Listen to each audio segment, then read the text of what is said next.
오늘의 대강절의 세 번째 주일입니다. 이 시기에 우리는 2000년 전 이 땅에 오신 예수 그리스도를 기억하고 지금도 우리를 찾아오시는 예수 그리스도를 맞이하며 이제 곧 다시 오실 예수 그리스도를 기다리는 마음을 가지게 되죠. 그래서 지난 2000년 동안 이 대강절 시기가 되면 우리는 메리 크리스마스라는 인사도 했지만 마라나타라는 인사말도 잊지 않고 했습니다. 이 마라나타는 오래된 아람어 인사말인데요. 그 뜻은 우리 주여 오시옵소서라는 뜻이죠. 자, 우리 앞뒤와 양옆으로 인사 나누겠습니다. 마라나타.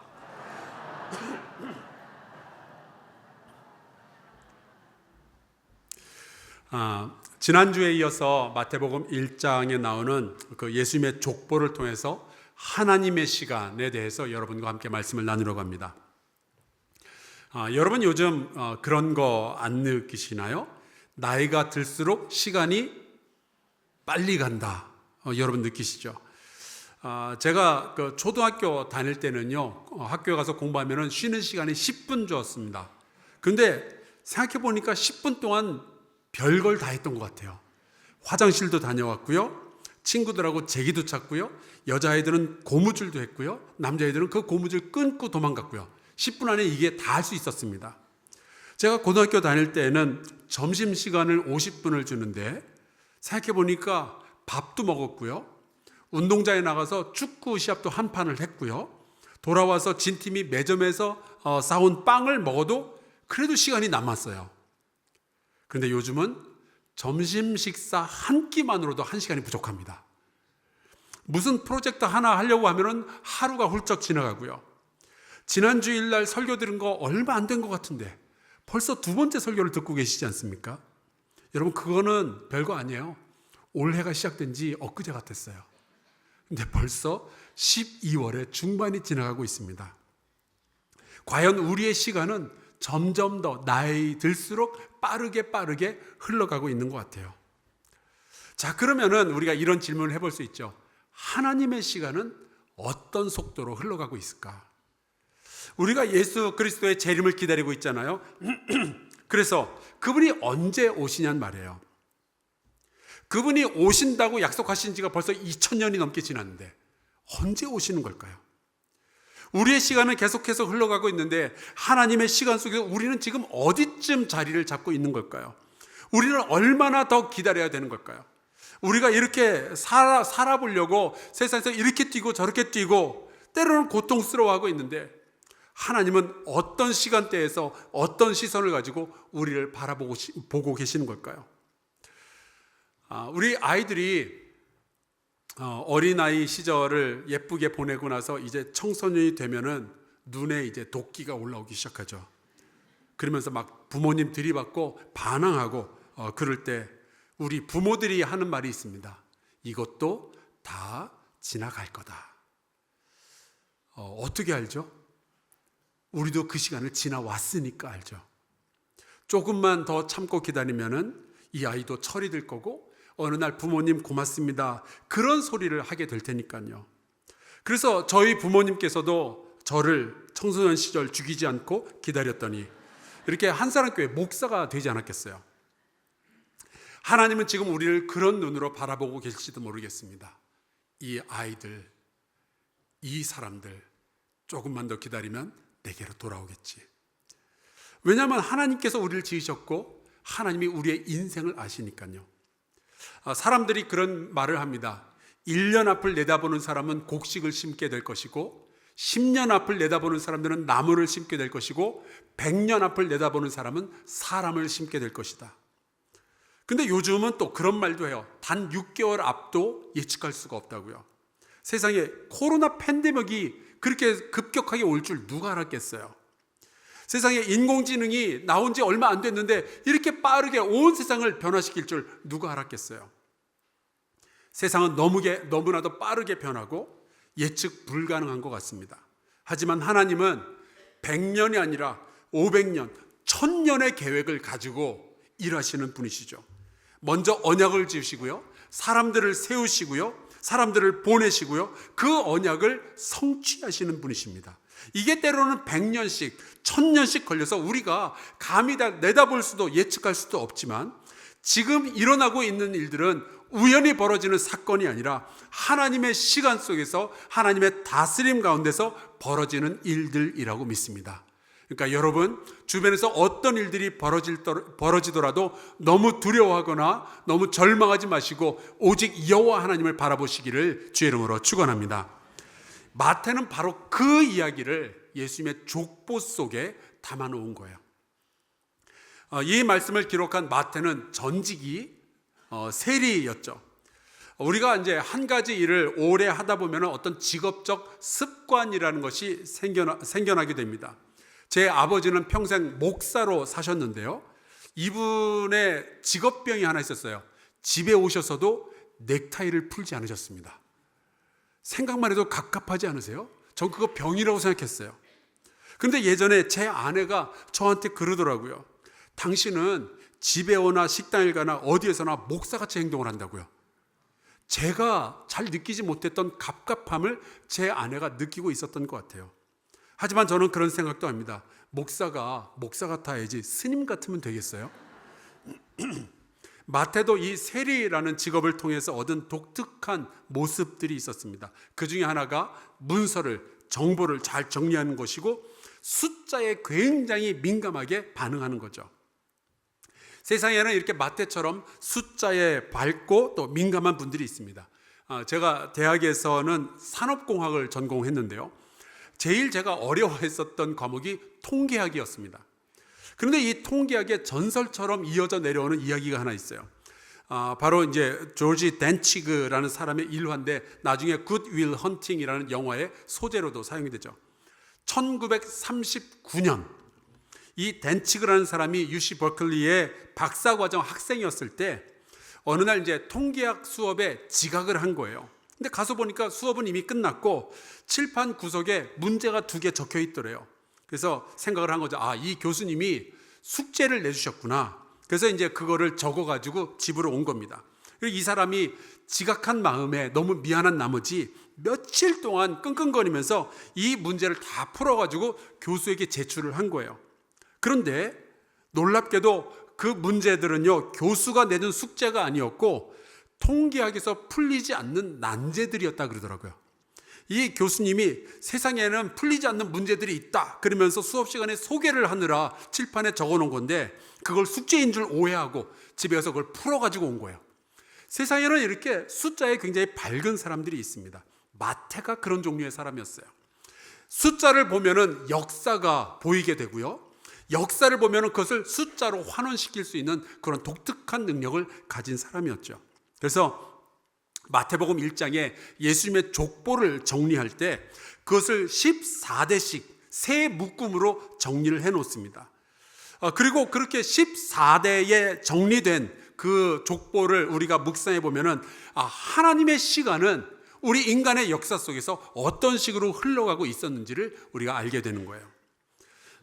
오늘은 다윗부터 시작해서 바벨론의 포로로 사로잡혀 갈 때까지의 14대의 시간에 대해서 말씀을 나누려고 합니다.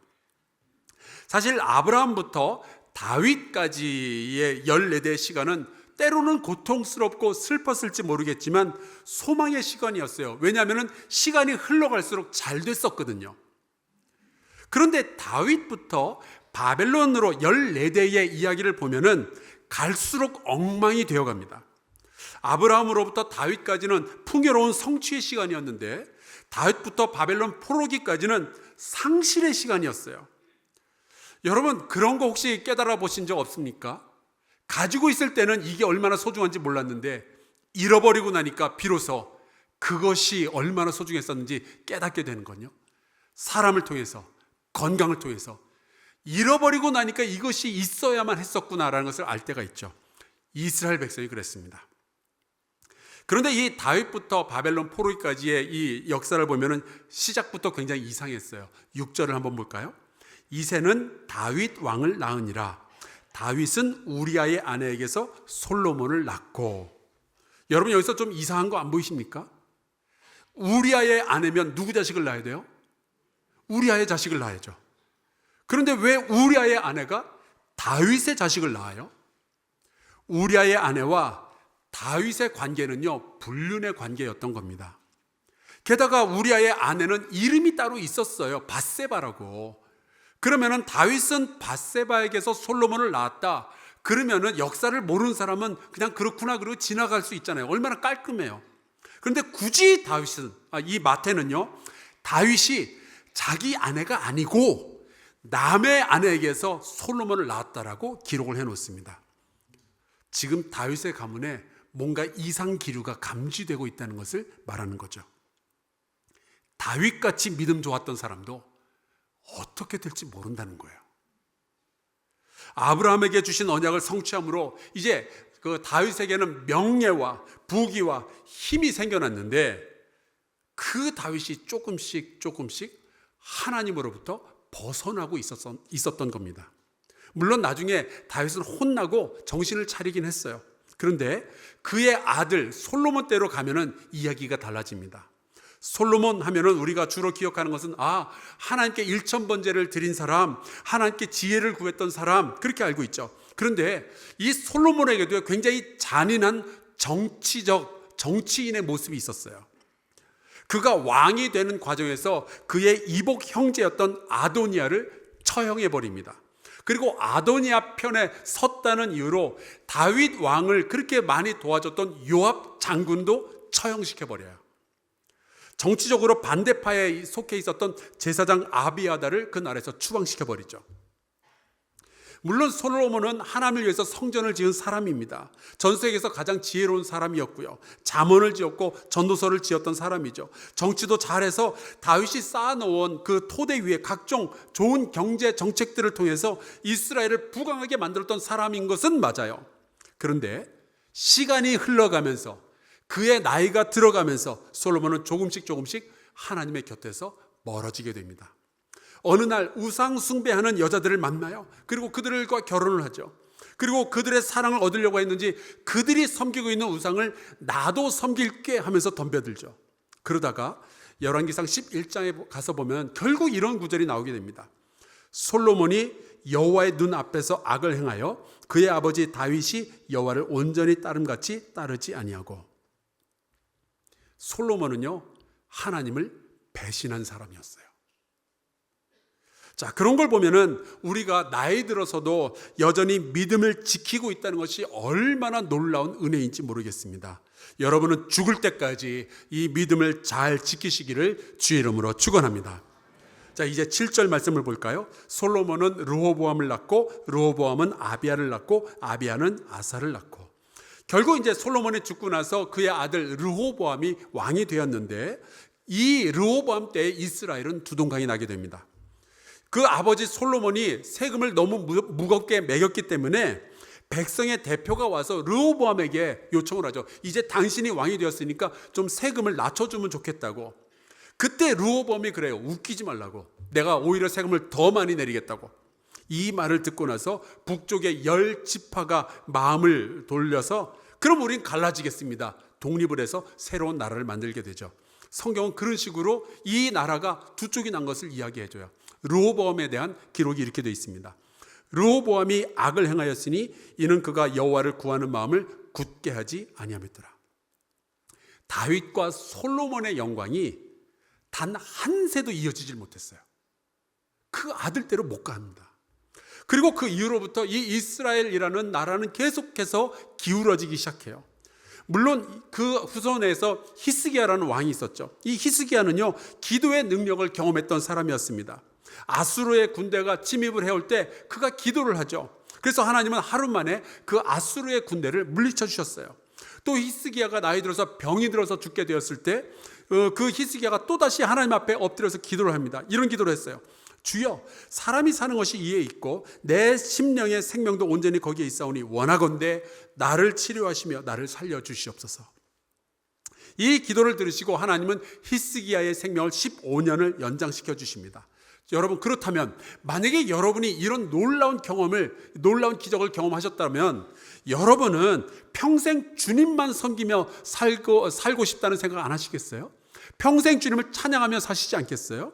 그런데 히스기야는 이 놀라운 은혜를 경험한 다음에 바로 하나님을 실망시키는 일을 하게 되죠. 바벨론의 왕이 히스기야가 병에서 나았다라는 이야기를 듣고 그것을 축하하기 위해서 사절단을 보냈는데, 이 히스기야 왕이 그 사절단에게 예루살렘 성전의 곡간문을 열고 모든 보물들을 전부 다 소개하게 됩니다. 그게 뭐가 어때서 그럴까요? 그의 의도가 잘못되어 있었어요. 그는 바벨론에게 잘 보여서 아수르의 위협을 막아보겠다라는 생각을 가지고 있었습니다. 이 히스기야는 정치적, 외교적, 경제적인 것에 집중하다가 그를 살려내 주셨던 하나님을 잊어버린 거예요. 히스기야는 하나님을 배신했던 사람이었습니다. 그래서 그 이후에는 어떤 일들이 벌어질까요? 8절 볼까요? 아사는 여호사밧을 낳고 여호사밧은 요람을 낳고 요람은 우시야를 낳고, 여호사밧은요 다시 믿음으로 한번 돌아가 보겠다라고 노력을 했던 사람입니다. 그래서 모압과 암몬 연합군이 쳐들어왔을 때 오직 주만 바라보나이다 라는 아주 유명한 기도를 하죠. 그리고 하나님의 힘으로 승리를 얻었던 사람입니다. 하지만 이 여호사밧도 시간이 흐르고 나이가 많아지고 그의 부요함이 커지면서 하나님보다 정치에, 경제에 더 많은 관심을 기울이기 시작해요. 그러다가 그 악랄한 아합 왕과 사돈 관계를 덜컥 맺게 되죠.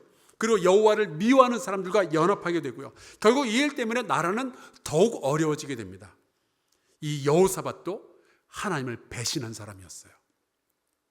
그의 아들 요람은 왕이 되자마자 자기의 권력에 위협이 될 만한 사람들을 제거하는데, 심지어 같은 엄마 밑에서 자라난 자기의 형제들을 전부 칼로 죽입니다.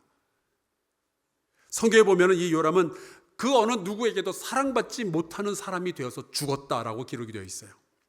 우시야는 어떤 사람일까요? 처음에는 이 사람도 신앙이 좋았습니다. 그래서 하나님은 이 사람에게 복을 주셔서 나라가 부강하게 되죠. 그런데 시간이 흐르면서 이 사람의 믿음도 또 무너지기 시작해요. 역대하 26장에 보면 이런 말씀이 있습니다. 그가 강성하여짐에 그의 마음이 교만하여 악을 행하여 그의 하나님 여호와께 범죄하되.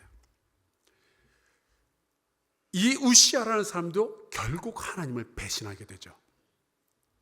다윗 이래로 이스라엘은 이 수많은 왕들을 거쳐가며 점점 더 미궁 속으로 빠져들어가고 있는 거예요. 하나님을 향했던 믿음을 잃어버리고 계속 정치와 경제와 외교에 의존하기 시작하는 거죠. 여러분, 하나님 앞에서 기도하고 말씀을 보는 일들보다 정치 유튜브 보는 일들이 더 많아지면 이런 일들이 생길 수 있는 거예요. 우리 정신 바짝 차리고 하나님의 말씀에 귀 기울이시기를 주의 이름으로 축원합니다. 이제 10절 말씀을 볼까요? 히스기야는 므낫세를 낳고 므낫세는 아몬을 낳고 아몬은 요시야를 낳고. 마태는 아주 짧게 한 줄로 요약을 했지만 히스기야에서 요시야의 시대까지는 57년의 세월이 지나가게 됩니다. 그동안에 등장했었던 므낫세와 아몬은요 이스라엘의 역사상 최악의 왕들이었어요. 열왕기하 21장에 이런 말씀이 있습니다. 므낫세가 유다에게 범죄하게 하여, 이 왕은요 자기 혼자 범죄한 게 아니라 모든 백성이 함께 범죄를 저지르도록 만들었죠. 여호와께서 보시기에 악을 행한 것 외에도 또 무죄한 자의 피를 심히 많이 흘려 예루살렘 이 끝에서 저 끝까지 가득하게 하였더라. 이 므낫세의 아들 아몬도 크게 다르지 않았습니다. 결국 참다 이 백성이 쿠데타를 일으켜서 이 왕 아몬을 암살해버리죠. 그리고 그의 뒤를 이은 사람이 요시야였어요. 근데 여러분, 요시야는요 8살의 왕이 되었습니다. 8살의 나라를 어떻게 다스리겠어요? 그래서 나라는 시간이 지나가면 지나갈수록 꼴이 많이 아니게 됩니다. 그래도 감사한 것은 이 어린 요시야가 내리막길로 달려가고 있던 이스라엘을 위한 마지막 브레이크를 한번 잡았던 사람이죠. 열왕기하 23장에 이런 말씀이 있어요. 요시야와 같이 마음을 다하며 뜻을 다하며 힘을 다하여 모세의 모든 율법을 따라 여호와께로 돌이킨 왕은 요시야 전에도 없었고 그 후에도 그와 같은 자가 없었더라. 근데 안타까운 게 뭔지 아십니까? 요시야는 젊은 나이에 요절하게 됩니다. 그가 조금만 더 시간이 있었더라면 이스라엘의 운명이 달라질 수도 있었을 텐데 너무나도 아쉬워요. 그런데 여러분, 이 역사 속에서 우리가 배우는 게 있죠.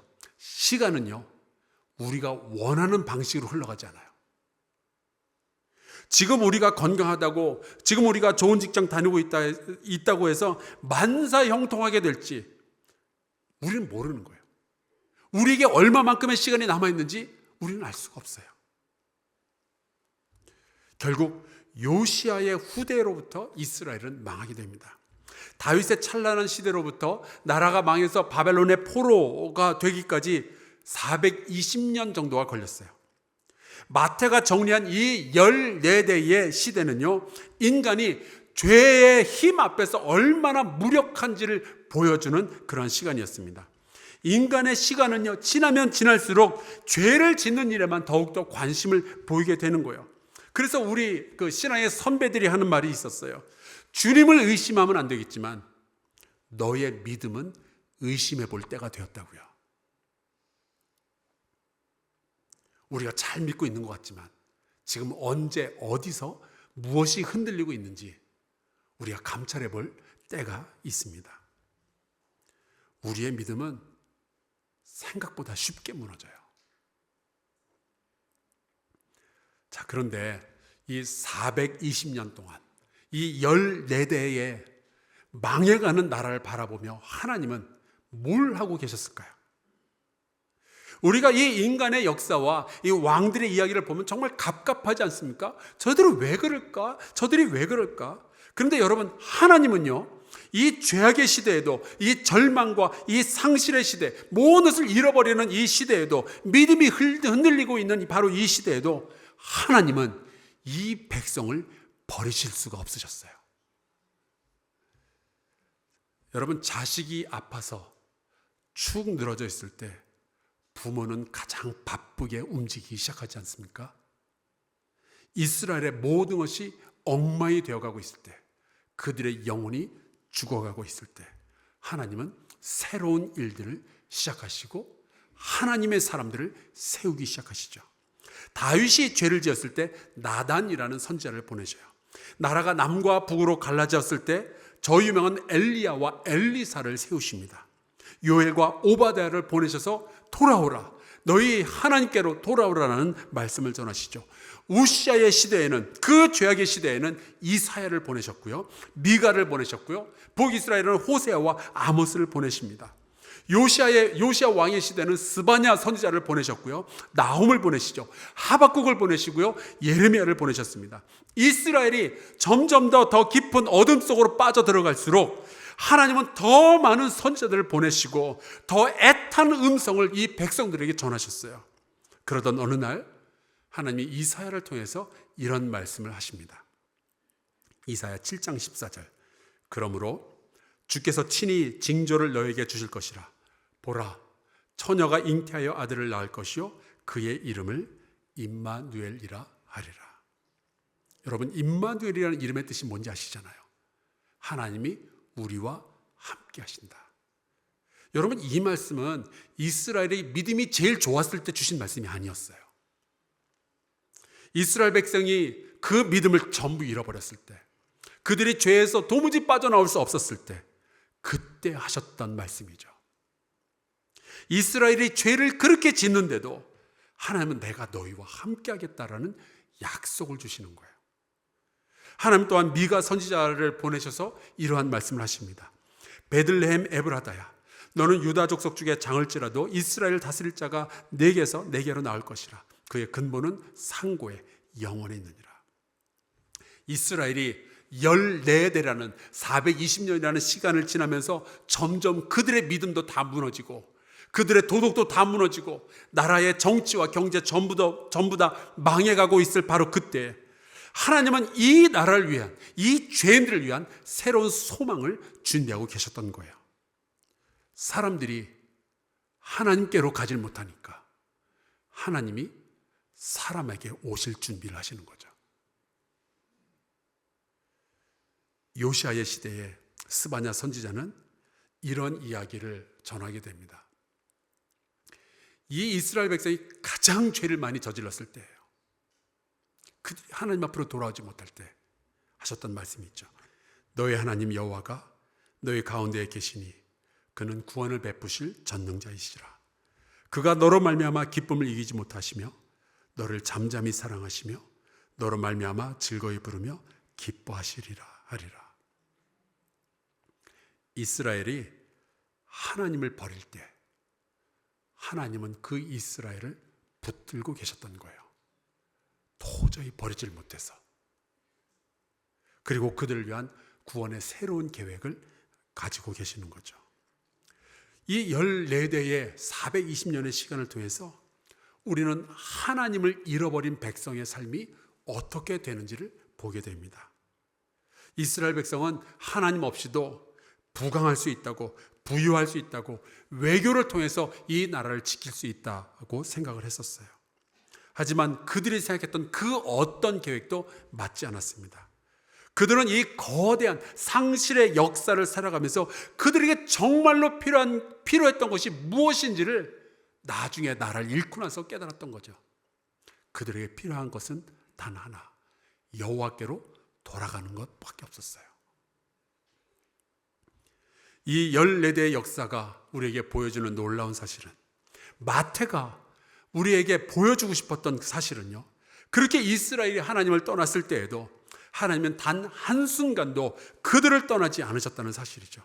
이스라엘이 가장 어두운 상실의 시간을 지날 때, 그들은 모든 것을 전부 다 잃어버리게 되었을 때, 하나님은 이사야 선지자를 통해서 그들에게 이런 말씀을 주십니다. 오직 시온이 이르기를 여호와께서 나를 버리시며 주께서 나를 잊으셨다 하였거니와 여인이 어찌 그 젖 먹는 자식을 잊겠으며 자기 태에서 난 아들을 긍휼히 여기지 않겠느냐. 그들은 혹시 잊을지라도 나는 너를 잊지 아니할 것이라. 나는 너를 잊지 아니할 것이라. 사람들은 늘 내가 지금 무엇을 붙잡고 있는가에 관심이 많아요. 하지만 여러분, 우리의 운명은 내가 무엇을 붙들고 있는가가 아니라 누가 나를 붙들고 있느냐, 여기에 달려있는 거죠. 이스라엘은 모든 것을 잃어버렸지만 그들을 하나님이 붙들고 계셨어요. 하나님은 보이지 않는 곳에서 하나님의 시간에 맞추어 하나님의 구원의 역사를 시작하고 계셨던 겁니다. 가장 처절하고 절망적인 순간으로 사람들이 빠져들어가고 있을 때 하나님은 가장 강력한 방법으로 구원을 계획하고 계셨던 거예요. 사랑하는 성도 여러분, 우리가 우리의 시간을 살아가다 보면, 우리의 인생을 살아가다 보면, 시간이 흐르고 나의 나이가 들어가다 보면 때때로 하나님의 손을 놓치는 것 같은 그런 느낌을 받으실 때가 있을 거예요. 어쩌면 여러분의 삶이, 혹은 여러분의 가정이, 여러분의 마음이나 여러분의 일터가 다윗 이후에 이스라엘처럼 자꾸만 꼬이는 것 같고 소망을 잃어가는 것 같고 그럴지도 모르겠어요. 우리의 믿음이 자꾸만 흔들리고 있고, 또 하나님은 지금 뭘 하고 계시는가, 그런 생각을 할 때도 있겠죠.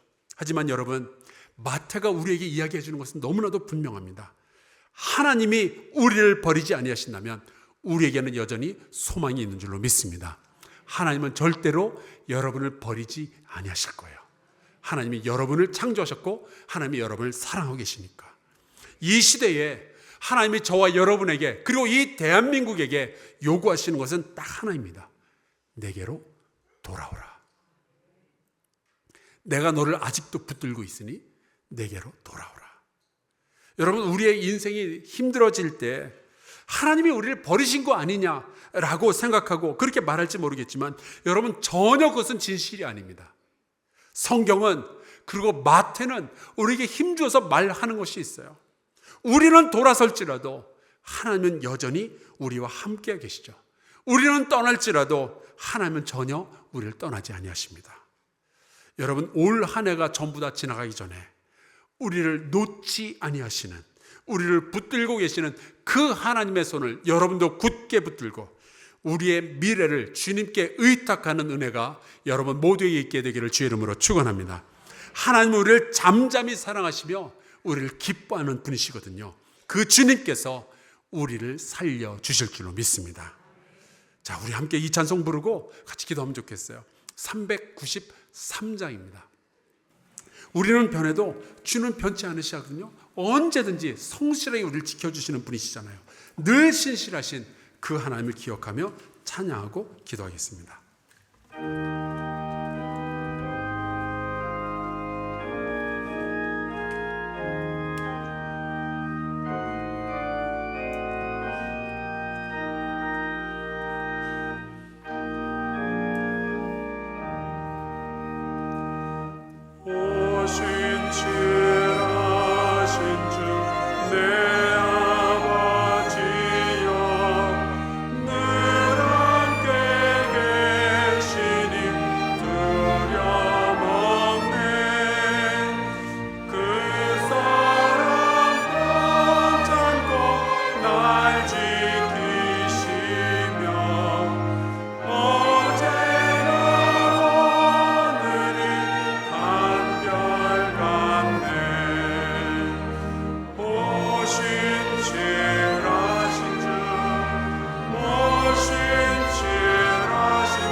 같이 기도합시다. 혹시 여러분 가운데 요즘 내가 혹시 믿음이 작아지고 있는 건 아닌지, 내 믿음을 잃어가고 있는 것은 아닌지, 나의 나이가 들어감에 따라서 하나님에게 더 가까이 가는 것이 아닌 것이 아닐지, 이러한 고민이 있는 분들 우리가 같이 주님 앞에 통성으로 기도하면 좋겠어요. 우리의 절망 속에서 다시 하나님을 바라보게 하여 주시옵소서. 우리의 죄악 속에서 다시 하나님께 돌아서게 하여 주시옵소서. 우리를 놓지 아니하시는 하나님이시니 특별히 이 대한민국을 위해서 기도하면 좋겠습니다. 아버지, 이 나라가 하나님께 돌아서게 하여 주시옵소서. 통성으로 같이 기도하겠습니다. 전하신 하나님, 주님께서 우리를 돌봐주셔서 고맙습니다. 우리는 자꾸만 주님께로부터 돌아서려고 하지만 우리의 시간은 자꾸 죄악으로만 향해서 가고 있지만 하나님은 우리를 위하여서 놀라운 구원의 계획을 세우시고 이 땅에 오사 우리를 붙드실, 우리를 구원하실 하나님 그 마음을 가지고 계시니 고맙습니다. 하나님, 우리는 주님을 잊어버리고 주님을 떠나려 하지만 주님은 우리를 절대로 잊지 아니하시며 우리의 곁에 계시고 우리를 구원하시고 우리를 이끌어주신 우리의 아버지, 우리의 왕이 되심을 믿습니다. 하나님 아버지, 그 주님께 부탁합니다. 이 나라가 다시 주님께 돌아서게 하여 주시옵소서. 이 나라, 이 백성이 죄로부터 돌이켜 여호와 하나님을 바라볼 수 있도록 주여 주께서 역사해 주시기를 간절히 소원하고 원합니다. 하나님 아버지, 죄악으로 내려가고 있는 백성들을 불쌍히 여주시고 하나님, 저희들이 다시 하나님을 바라보게 하여 주시옵소서. 하나님의 은혜를 갈구할 수 있도록 주여 붙잡아 주시기를 간절히 소원하고 원합니다. 아버지, 역사해 주시옵소서. 아버지, 이 백성을 불쌍히 여주시옵소서.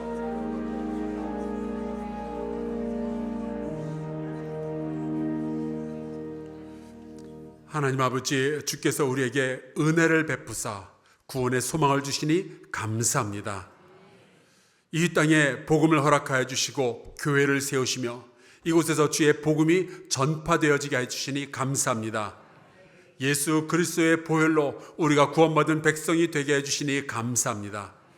아버지, 우리의 인생이 깊어지고 우리의 시간이 흘러가고 우리가 나이 들수록 여호와 하나님을 바라보는 그 능력이 더욱 강대해질 수 있도록 인도하여 주시옵소서. 아버지, 이 대한민국을 주님께 부탁합니다. 죄로부터 돌이켜 여호와 하나님을 다시 바라보게 하여 주시옵소서. 예수 그리스도의 이름으로 기도하옵나이다. 아멘.